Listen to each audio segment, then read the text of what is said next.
Hey Anthony, how you doing? Good. How you doing? I'm good. My name's Sam. I'm with NFL PR. I'm going to be moderating the session for you. Okay. Ready to get started? We got a few questions here. Yep. Great. So for media, please enter your name and your affiliation in both your name on Zoom, and please say it out loud before asking your question. First question, we're going to go to Ian Rappaport. Hey, Anthony. I was wondering if you could kind of discuss where Antonio Brown is as it relates to his knee. I know he's still working. He's still trying to get back. I was just curious if you could kind of discuss where he's at as far as progress. I mean, everything obviously that I'm going to speak about on that is just along the lines of the information that's let out daily from the medical staff. So they're the ones that are going to be in control of all of those sort of things. And everything's been, day to day progressing in the right direction. I'm sure 6 days from now, we're going to see really where he's at in that regard. But so far, it's going to be a lot more of a medical based side of things than a strength and performance side of things. Well, let me hit you on a different topic while I still got you. Okay. Vita Vea, who obviously is back. He,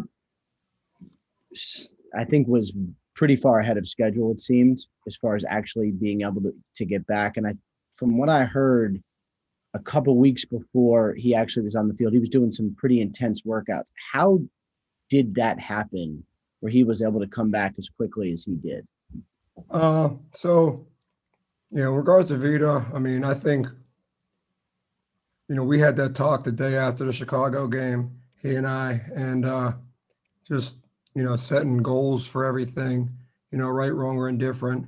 We had to have goals set that were probably a little bit harder to achieve if we were going to uh, keep him motivated in the right manner, at a tough time, to go out of the season early. So I think we definitely, with, speaking with the medical side, speaking with Vita, we were trying to set the bar as high as possible, within reason. And I would say that, from the outside looking in, it definitely looks like everything happened really fast. But, I could assure you that was definitely a long, stressful journey for him that started the very next day after the injury in Chicago, and just definitely chipping away day by day. Every time we were given a little bit more leeway to take it a step further, the preceding steps to get to that point, we're preparing him to, go from the first time doing something at maybe looking at 50% of his previous self. The second time, he almost looked like he would prior to the injury. And I just think that it was, a good, long thought out plan between my staff, the medical staff, the sports science staff, and the coaching staff, just kind of putting our heads together to make sure that we're definitely crossing our T's and dotting our I's with him as it relates to the injury itself, but then also making sure that as he is allowed to get back on the field, we're keeping the main thing, which is playing defensive line at the way that he has to play it. And so, making sure that we were intermixing things along those lines as he was cleared, closer and closer to the Green Bay game. When did you find out that any of that playing last week was even possible? Like, when did you have a Uh, sense? I would definitely say that in our minds, we definitely believe that if we got to this point in the year, there was a slight possibility that that could happen. And at the same note, you don't push that if he's not ready. I'm never gonna want to push a player to go out onto the field and put themselves at risk in a situation like that, especially if it's going to do more future harm. So he definitely had to show everybody involved in that process on my end and on the medical end and on the coaching end that he was ready to not only be out there safe but also be a high performer. And I think he's started to answer those questions, with his play through the first time back. But yeah, I definitely had it in my mind that it was definitely possible, a long shot, but possible. Great. Next question, we're going to go to Ben Bolin. Hey, Coach, congrats on getting this far and getting to the Super Bowl. I wanted to ask you about Tom Brady, and he's obviously well known for his TB12 method and some things that maybe aren't quite traditional. Have you talked to him at all? Has he talked to you? Has the team adopted any TB12 principles? How has that gone this year? Oh, so yeah, I definitely talked to Tom about I mean, there's a lot of knowledge there in a lot of different areas beyond just performance itself. The time that he spent having experienced a lot of the things that other guys have not in their careers. There's a wealth of knowledge that I definitely pick his brain as often as I can. But a lot of the principles that he follows, I think that there are already a lot of things that we also believe here in regards to doing the little things right. I mean, Tom definitely is on top of his diet in the right ways, rather than looking for little 1% things that make the big change, which he definitely does those too. He's making sure that I guess the meat and potatoes of the program, he might not actually want me to say meat and potatoes, but the meat and potatoes of the program are actually up to par. So not so much is it adopting what he does, but I think that we already have a lot of parallel thinking in that regard. Just cool to see how well he takes care of himself, and the fact that he's an open book and really good with teaching us a whole lot of the good and the bad that he's done through the years. And what has Gronk been like in the weight room? Is he still lifting weights? Is he more of a band guy? What's Gronk been like? No, Gronk lifts weights. Yeah, I mean, I guess it's all relative. Whether it's bands, whether it's a weight, it's just a stimulus that we're going to put the guy's body through. But I mean, just to answer your question, yes, he does lift weights.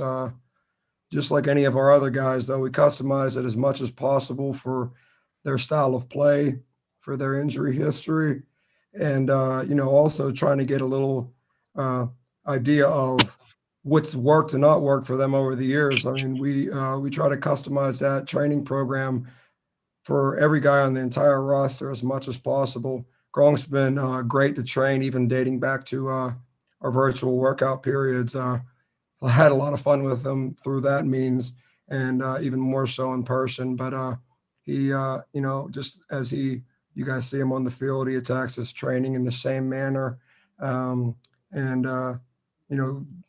Just like Tom and pretty much any other vet, really understands his body. So it makes it a lot easier for us in the way that we do things to work with him hand in hand and making sure that we're, coming up with a good game plan to get him to be at his best each Sunday.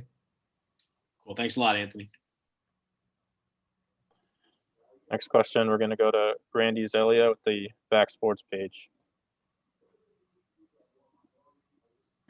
Hey, Anthony, thanks for taking some time with us today. Really appreciate it.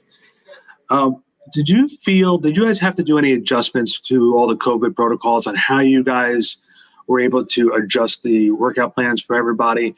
Did COVID make you guys do anything different? And how did the procedures work for you guys this year? Oh, yeah, definitely had to change a whole lot of things up.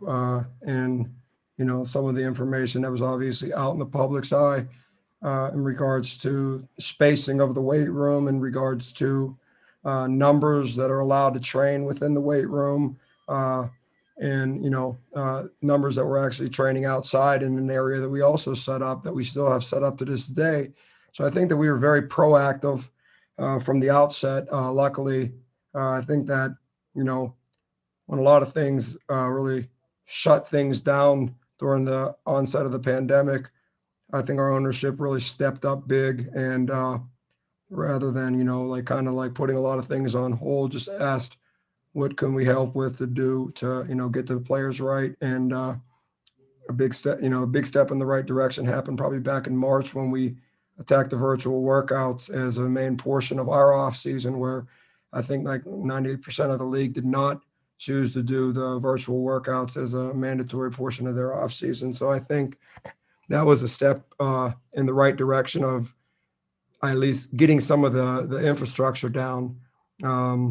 There was a lot of equipment that we ordered then And that gets back to the point of like the ownership allowing us to do that, equipment that we sent all over the Tampa area for the guys that were in town or all over the country for people that were elsewhere.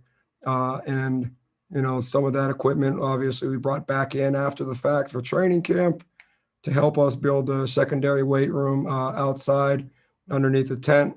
And that's the one that's still up to right now. So, along with that and having a pretty large weight room to begin with, it was pretty easy for us to do the spacing and to, make sure that everybody had their own areas within the weight room and outside.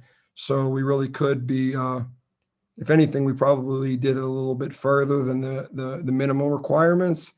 But I just wanted to make sure that the guys were comfortable when they were with us as well. I didn't want to put guys in any situations that they had to worry about if the guy next to them could potentially, put them in a bad situation. So we changed all that up, and it seemed that definitely throughout the year, a lot of other rules would pop up. And, some would think that maybe eventually we would just start to water down the program with the way that it was going. But I think that we just, took it upon ourselves to understand that each Monday, some rules could get more strict. The way that we were doing things a week earlier might not be the way that we're doing things the following week. So, between my strength staff, the training staff, and the players, I think we all understood that that's the type of year that we were really going to be in for. And, for good reason, we were just going to have to practice the safest way possible. But no matter which way we were going with it, I never wanted to water down the program. So we definitely probably put a little bit more stress on ourselves to get it right.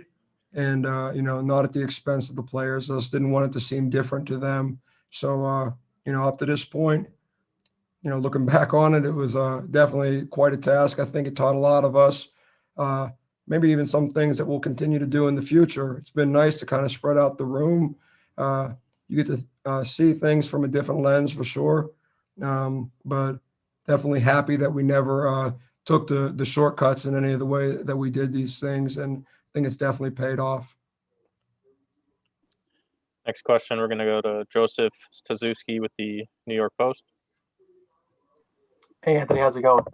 Good. How you doing? What about morale stood out during the hiring process that made you believe in her? And what's the biggest thing you feel like she's brought in her 2 years here? Morale. Her name's Morale. Everybody back in New York actually calls her Morale. So I can't fault you for that. But That's how we I would say that, I definitely thought I spoke to some good people about the position, but I really didn't think I was going to have, and rightfully so, a lot of people that fit the mold of what I wanted of really having a predominant background in physical therapy, but really wanting to have more of a focus on the performance route. So, calling around my networks and, looking into different sports and different backgrounds, whether it be baseball or basketball, worlds that probably have people like that a little bit more prevalent. Her name came up like some others, and just speaking with her about really what she was working like towards, what she saw herself as. And I felt that the way that we're trying to do stuff and in our room, we're definitely looking at, I guess you could say, a teamwork side of things. I definitely felt that type of camaraderie with her from the outset. But just the ability to be very passionate about what we do, knowing that she's already an intelligent person, a good coach, has a good background and some great experiences. More than that, just like the passion that she has for the field, definitely assured me that whatever she was lacking from an experience in the football setting could quickly be made up from, her passion and her ability to retain the information and really learn. The way that she was definitely more of a myopic approach from her medical background had a lot of, there was a lot of pros to that side, and in the way that she can, take those traits with any athletes in the middle of a season as injuries come and go. The guys don't just stop training when they get hurt. They have to continue to go forward. So, she uses her, I guess you could say her PT hat in those regards. And, on the flip side, just as easily, especially in year 2, she could take, many racks at a time, a larger group of guys at a time through, a more global approach to training. So, I'll be honest. I mean, we spoke to some good people, but it wasn't even close in my eyes. I think after the phone interview, I definitely thought that she was the best person we spoke to. But once we, interviewed in person, it was a done deal, in my opinion. She just really covered all the bases that I would want somebody on our strength staff to cover, and then some, because the first time I got to have somebody on the strength staff that's also a physical therapist. And I don't think that I'll ever try to have a staff without one in the future.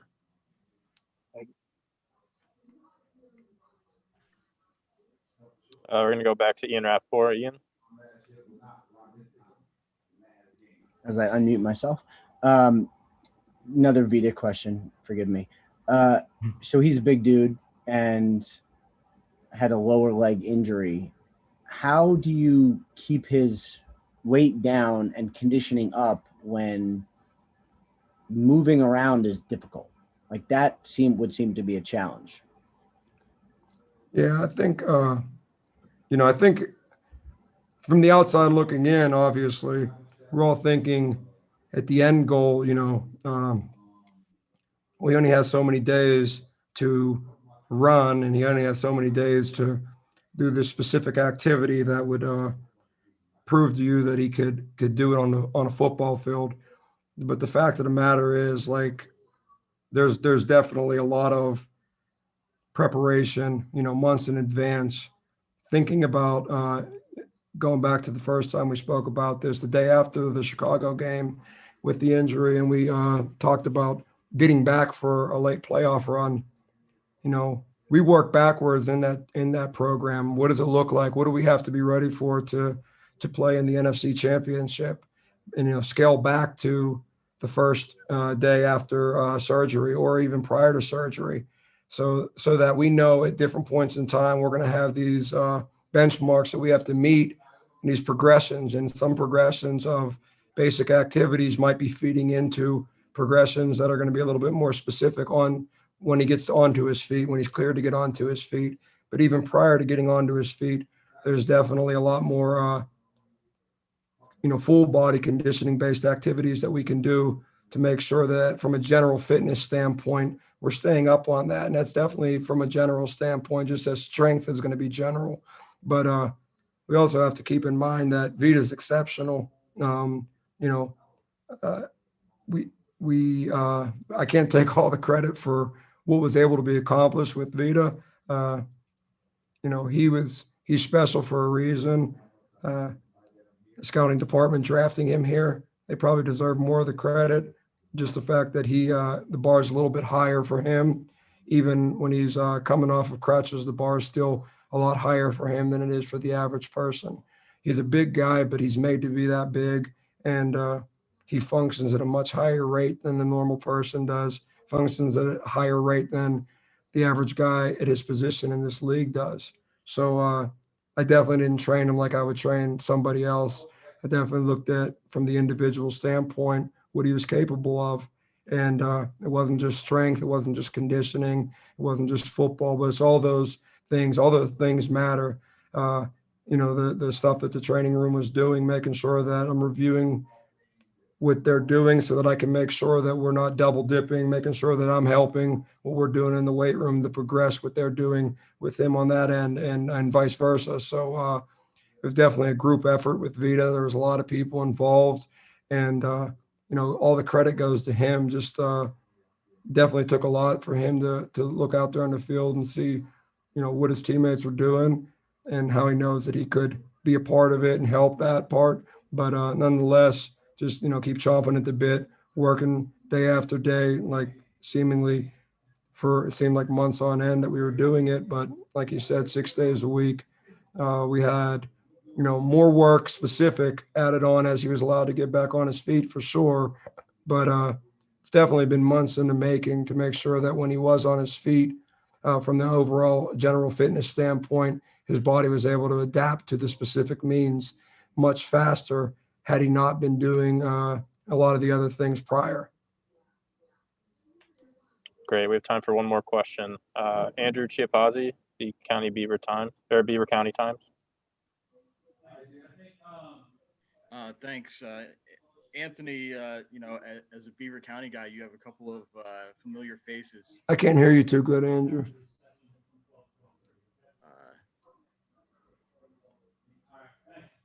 Can you hear me now? Yes. As a Beaver County guy, you have Corey on your staff, you're working with Jordan. What's that process been like in being able to share this experience with a couple of other guys from your hometown and your home area? Oh, it's been great. Obviously, as you know, it's a special place to a lot of people. It's really, definitely owe everything, I guess everything that I am right now to how I was raised, where I was raised. And I would like to say that it was definitely more being raised in Aliquippa than it was being raised in Beaver County. But you would probably expect that answer from somebody from Aliquippa. But I definitely think that, from a young age, just being in the weight room, as my dad was the strength coach at Aliquippa when I was growing up, I was definitely exposed to this from a young age. And, one thing just led to another in life, and realized I could do this for a living. It was pretty awesome. But I think that just the grit instilled in you from a young age, the work ethic, and really just wanting something better for myself in the long run. I definitely owe it all to the way my parents raised me there, and really happy that and fortunate that I was raised in that environment in Aliquippa. And I think it just makes me appreciate, like everybody else that came before me that made it to this level from Aliquippa, that, great things can be done. I obviously didn't do it on the football field, but something that would supplement being on the football field. And then to share that with everybody else. I mean, just getting Corey down here this year onto our staff was awesome. I mean, it's just a big blessing for me. Somebody that understood the same type of training system that I believe in, being that we worked together prior. And he's just been a huge addition, especially with his direct work with our offensive line. Something I really wanted to add on to the staff. I think it was a huge success this year. Jordan, I actually had a history with training him when he was back in high school, and I was still back in the Pittsburgh area and, owning a training facility.